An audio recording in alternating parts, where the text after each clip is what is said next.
بسم اللہ الرحمن الرحیم۔ گھر میں نے بچوں کو کہا کہ بھائی یہ بند کرنا چاہیے تھا نا، کوئی بندہ ٹکرا سکتا ہے۔ تو جی ایچ کیو سے جواب آیا کہ خود بھی انسان کو دیکھنا چاہیے۔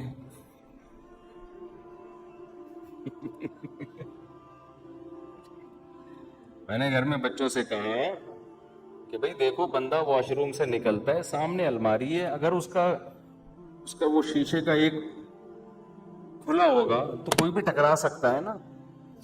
تو جی ایچ کیو آپ کو پتا ہے، آرمی کسی کے سامنے جھکتی اور دبتی نہیں ہے۔ تو جی ایچ کیو سے فون رپلائی آیا کہ انسان کو خود بھی دیکھنا چاہیے۔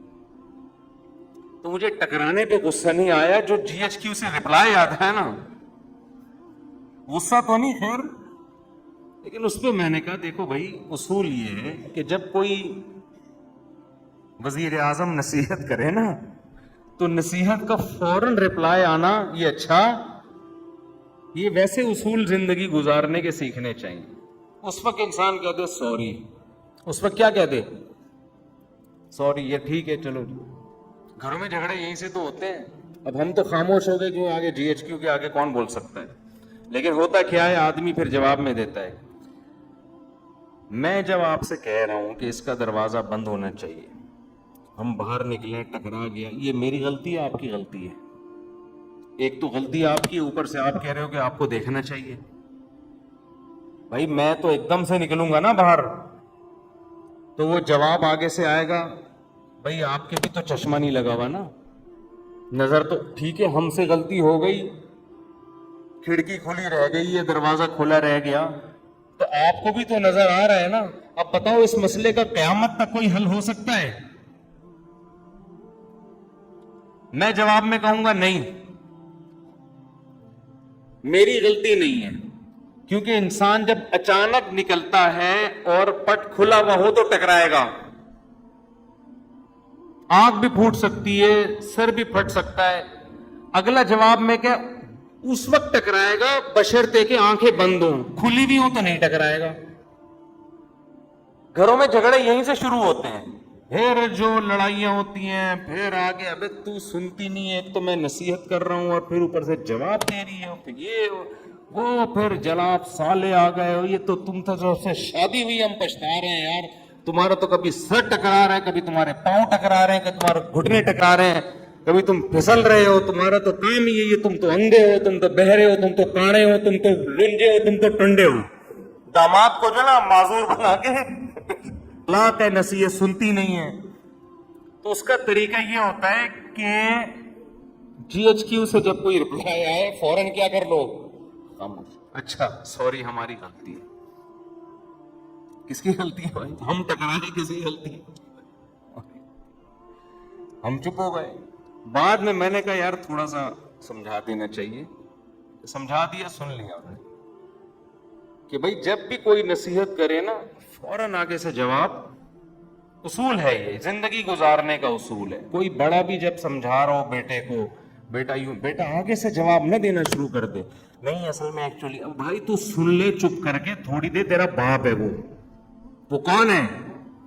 جب نصیحت کر رہا ہے نا، ہمارے والد صاحب کا تو عادت تھی، وہ نصیحت کر رہے اور ہم آگے سے جواب دے دینا، ہمیں پتا تھا والد صاحب کا پارا، پھر وہ کہتے تھے تمہاری اس غلطی پر اتنا غصہ نہیں آ رہا، یہ جو تم لوگوں میں سننے کی صلاحیت نہیں ہے نا، یہ زیادہ بڑا جرم ہے، یہ زیادہ بڑا جرم ہے۔ دیکھو جو آدمی سنتا نہیں ہے نا، اس میں تکبر ہوتا ہے، وہ سمجھتے میں غلط ہو ہی نہیں سکتا، یہ اس کی علامت ہوتی ہے کہ آپ فوراً آگے سے جواب دیں۔ آپ فرض کر لیں کہ یار میں کون سا فرشتہ ہوں، میرے میں غلطی ہو سکتی ہے، یہ والی اگرچہ نہیں ہے لیکن ہو تو سکتی ہے نا، تو سن لو یار۔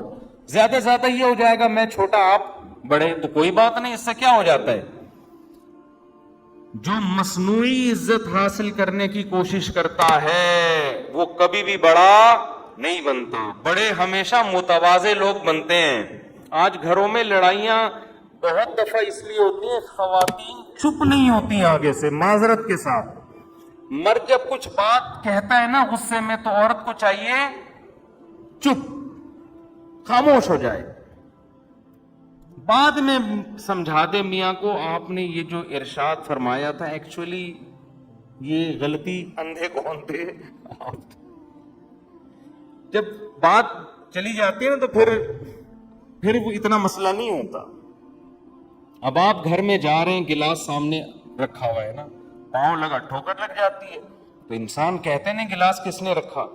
آگے سے بچے جواب دیں یا جی ایچ کی اسے جواب آئے کہ آپ بھی تو دیکھ رہے تھے نا کہ سامنے پڑا ہوا ہے.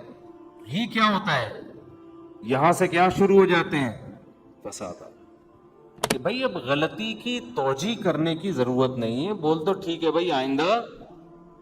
تو خیر جلدی سے بات کو سمیٹ کے ختم کروں, وقت پورا ہو گیا ہے.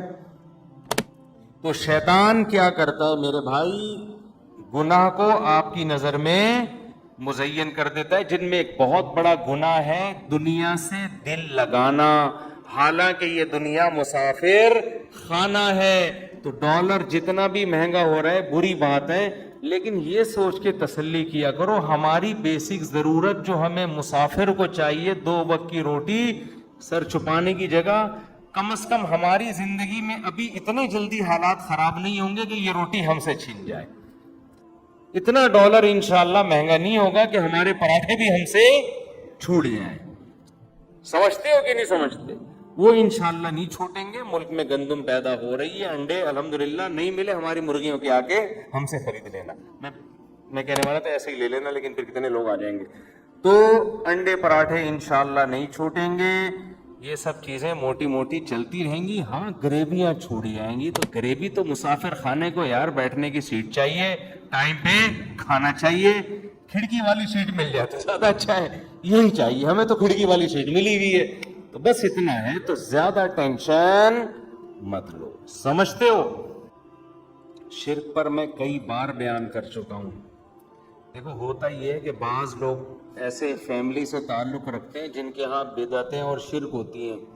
وہ مجھے بار بار کہتے ہیں آپ شرک پر بیان کریں تاکہ ہم اپنی فیملی کو سنائیں. اب دیکھو یہ تو آپ کا مسئلہ ہے نا, باقی جتنے لوگ آ رہے ہیں سب کا مسئلہ تو شرک نہیں ہے نا, وہ توحید پرست لوگوں سے ہوتے ہیں, تو ان کا بھی رعایت کرنی پڑتی ہے نا. تو مجھے لوگ پرچی دے رہے ہوتے ہیں اس دفعہ آپ یہ کرنا, میرے ان کے گھر میں کوئی جھگڑا ہوا ہوتا ہے, ٹھیک ہے نا, گلاس رکھ دیا, پاؤں سے ٹھوکر لگی, انہوں نے بیوی کو ڈانٹا یہ گلاس کیوں رکھا تھا یہاں, تو اس نے کہا تم بھی تو اندھے ہو. تو لوگ پھر مجھے کہہ رہے تھے اس ٹاپک پر آپ بیان کریں کہ میں نے کہا گلاس کیوں رکھا, اس نے آگے سے کہا آپ نے بھی دیکھا, آپ کو بھی تو دیکھنا چاہیے, تو اس ٹاپک پر بیان کریں. تو ہر آدمی کے اپنے مسائل ہوتے ہیں, تو میں دیکھتا ہوں جو چیز کامن چل رہی ہے مارکیٹ میں اس پر. تو اللہ کا شکر ہے ہمارے یہاں تو زیادہ تر 99% لوگ آ رہے ہیں تو توحید پرستی ہیں. کوئی مزاروں پہ نہیں جاتا, کوئی بزرگوں سے دعائیں مانگنے کا قائل نہیں ہے. سمجھتے ہو نا, اس ٹائپ کے لوگ تو ہمارے پاس آ ہی نہیں رہے ہوتے. اور اب تو یوٹیوب پہ سن بھی نہیں رہے ہمیں ایسے لوگ, انہوں نے ہمیں اتنا وہ بدنام کر دیا ہے, یہ ایسے ہیں یہ ویسے ہیں, وہ سنتے ہی نہیں ہیں. تو پھر بھی میں کرتا ہوں کیونکہ ٹاپک بہت اہم ہے, توحید ہمارے ایمان کا حصہ ہے, جب موقع ملتا ہے کر دیتا ہوں بیان میں. مفتی صاحب تمام کبیرہ گناہوں کی وضاحت کر دیں. دیکھیں چند کبیرہ گناہ ہیں. قتل کرنا انسانی حقوق میں سب سے بڑا کبیرہ گناہ ہے. نماز جان کر قضا کر دینا سب سے بڑا کبیرہ گناہ اسلام لانے کے بعد. اس کو ہم لوگ بہت ہلکا سمجھتے ہیں. اسلام میں خوب سمجھ لو, جان کر نماز قضا کرنے سے بڑا گناہ کوئی بھی نہیں ہے. خوب سمجھ لیں گے. امام احمد ابن حنبل کے نزدیک انسان اسلام سے ہی نکل جاتا ہے. اس کو ہلکا نہ سمجھیں. زمین آسمان ادھر سے ادھر ہو جائے, نماز قضا نہیں ہونی. جنگ کی حالت میں اللہ نے اجازت نہیں دی ہے نماز قضا کرنے کی, میدان جنگ میں, تو پھر کہاں اجازت ہوگی. تو نماز قضا کرنا, سود کھانا اور زنا کرنا, شراب پینا, لڑکوں سے بدفعلی کرنا, ماں باپ کو ستاتے رہنا, کبھی کبھار وہ اونچ نیچ ہو جاتی ہے انسان سے, گھر میں ہوتا ہے. اس کا تو قرآن نے بھی کہا ان تکونوا صالحین فإنہ کان للأوابین غفورا. کبھی ماں باپ سے اونچ نیچ ہو جائے توبہ استغفار کرو, اللہ معاف کر دے گا. تو وہ تو ہر گھر میں ہی ہوتی ہے, لیکن ان کو مستقل ٹارچر کرتے رہنا, یہ بھی کس میں داخل ہے؟ کبیرہ گناہ میں۔ رشتہ داری توڑنا، خونی رشتوں کو، چچا، ماموں، خالہ، پھوپھی، بہن، بھائی، یہ بہت قریبی رشتے ہیں، ان میں توڑ پیدا کرنے کی کوشش کرنا یہ صغیرہ گناہ نہیں ہے۔ اگر آپ کی ایک سال بھائی سے بات چیت ہی نہیں ہوتی، بہن سے بات چیت ہی نہیں ہوتی، قطع تعلق کیا ہوا ہے، تو حدیث میں تو آتا ہے رشتہ داری توڑنے والا جنت میں داخل نہیں ہوگا۔ یہ بہت خطرناک ہے، اس کو کسی طرح سے جوڑ کی کوشش میں لگ جایا کرو۔ اور